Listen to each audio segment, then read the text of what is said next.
তো ফ্রেন্ড এখন থেকে আপনারা হোয়াটসঅ্যাপেও স্ট্যাটাস লাগাতে পারবেন ফেসবুকের মতো। তো আমার কথা শুনে আপনারা অনেকজন হয়তো ভাবছেন এটা আবার নতুন কি, আমরা তো আগে থেকেই জানতাম হোয়াটসঅ্যাপেও স্টোরি লাগানো যায় ফেসবুকের মতো। হ্যাঁ ফ্রেন্ড, আপনারা যেটা ভাবছেন এটাও ঠিক, কিন্তু হোয়াটসঅ্যাপে হতো কি, হোয়াটসঅ্যাপে নিজস্ব সং দিয়ে স্টোরি বা স্ট্যাটাস আমরা লাগাতে পারতাম না, যেটা ফেসবুকে হতো। তখন আমাদেরকে কী করতে হতো, ইনস্টাগ্রাম থেকে অন্য কোনো শর্ট প্ল্যাটফর্ম থেকে সেই সংসটাকে নিয়ে তারপরে কিন্তু আমরা হোয়াটসঅ্যাপে স্ট্যাটাস দিতে পারতাম। কিন্তু এখন থেকে আপনি হোয়াটসঅ্যাপে তার নিজস্ব সং দিয়েই আপনি যে কোনো স্ট্যাটাস বা স্টোরি সহজেই ছাড়তে পারবেন। তো কথা হচ্ছে এই কাজটা কীভাবে হবে ওটা জানতে হলে ভিডিওটা শুরু থেকে শেষ পর্যন্ত মনোযোগ দিয়ে দেখুন। তো চলুন ফ্রেন্ড আমরা সরাসরি মূল ভিডিওটাকে স্টার্ট করি। তো আমি আপনাদের ফ্রেন্ড লাক্কি, আপনারা দেখছেন বিঞ্চিনা ওয়াইটি ইউটিউব চ্যানেল।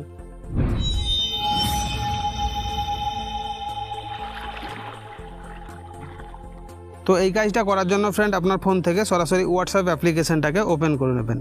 তো হোয়াটসঅ্যাপ অ্যাপ্লিকেশনটাকে ওপেন করার পর হোয়াটসঅ্যাপে স্ট্যাটাস লাগানোর জন্য নিচের দিকে একটা সেকশন পাচ্ছেন আপডেটস, এখানে আপনাকে ক্লিক করতে হবে। দেন উপরের দিকে দেখুন পাচ্ছেন মাই স্ট্যাটাস, এখানে আপনাকে ক্লিক করতে হবে। তো মাই স্ট্যাটাসে ক্লিক করে স্ট্যাটাস লাগানোর জন্য সর্বপ্রথম এখানে আপনাকে কোনো ফটো সিলেক্ট করি, যেমন নর্মাল আমরা ফেসবুকে করতাম। তো জাস্ট এখানে আমি এই ফটোটাকেই দিয়ে দিচ্ছি। তো ফটোটা দিয়ে দেওয়ার পর এবার আমাদেরকে সংস দিতে হবে। তো সংস দেওয়ার জন্য উপরের দিকে দেখুন একটা মিউজিক সেকশন পাচ্ছেন, এখানে আপনারা ক্লিক করে দেবেন। মিউজিক সেকশনে যখনই ক্লিক করে দেবেন এখানে কিন্তু সব ধরনের গানের লিস্ট আপনি পেয়ে যাবেন। আপনার যেটা পছন্দের গান বা পছন্দের সং সে কিন্তু এখান থেকে আপনি বেছে নিতে পারবেন, ঠিক আছে। তো দেখুন এখানে আমি কিন্তু গানের একটা নাম দিয়ে দিয়েছি।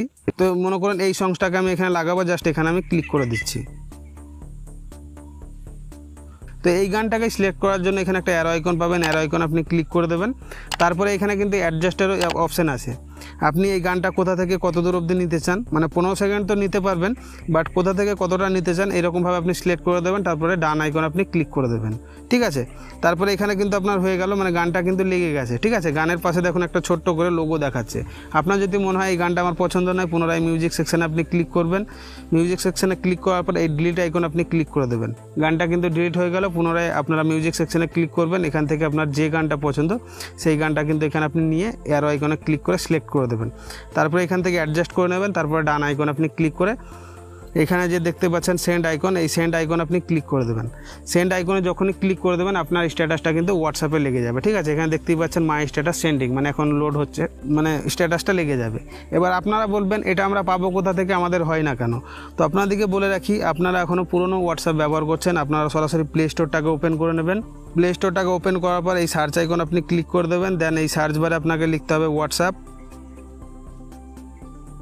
হোয়াটসঅ্যাপ লেখার পর এই হোয়াটসঅ্যাপটাকে আপনি আপডেট দিয়ে নেবেন। আমার আপডেট দেওয়া আছে যার কারণে ওপেন লিখছে, আপনারা এখান থেকে আপডেট দিয়ে নেবেন। আপডেট দেওয়ার পরে ওপেন করবেন, পুনরায় আপনারা ওখানেও দেখবেন মিউজিকের লিস্টটা কিন্তু পেয়ে যাবেন। তো ফ্রেন্ড আমি আশা করছি আপনারাও খুব ক্লিয়ারভাবে বুঝে গেছেন হোয়াটসঅ্যাপের নিজস্ব সং দিয়ে স্ট্যাটাস কীভাবে লাগাতে হয়। ফ্রেন্ড এই ছিল মূলত আজকের ভিডিওটা যদি কাজের মনে হয় ফ্রেন্ড, তাহলে একটাই রিকোয়েস্ট, ভিডিওতে একটা লাইক করে চ্যানেলটাকে সাবস্ক্রাইব করে দেবেন, পাশে দিয়ে আছে বেল আইকনটা অলে সেট করে দেবেন। দেখা হবে ফ্রেন্ড আবার নতুন কোনো এক ভিডিওর সাথে, ততক্ষণের জন্য বাই। আপনারা ভালো থাকুন, সুস্থ থাকুন।